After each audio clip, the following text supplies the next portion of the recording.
എത്രയും ബഹുമാനപ്പെട്ട എൻ്റെ പ്രിയ ഭർത്താവ് വായിക്കുവാൻ സ്വന്തം ഭാര്യ എഴുതുന്നതെന്തെന്നാലേറെ പീരിഷത്തിൽ ചൊല്ലിയിടുന്നു വസ്സലാം. ഞങ്ങൾക്കെല്ലാം സുഖമാണിവിടെ എന്നു തന്നെ എഴുതിയിടട്ടെ. മാറുനാട്ടിൽ നിങ്ങൾക്കും അതിലേറെ ക്ഷേമമാണെന്ന് കരുതി സന്തോഷിക്കട്ടെ.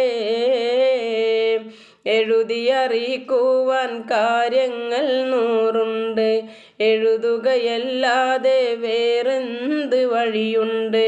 എൻ മിഴികൾ തൂവും കണ്ണുനീരതു കണ്ട് എൻ കരൾ വേദന കാണുവാനാരുണ്ട്? എങ്ങനെ ഞാൻ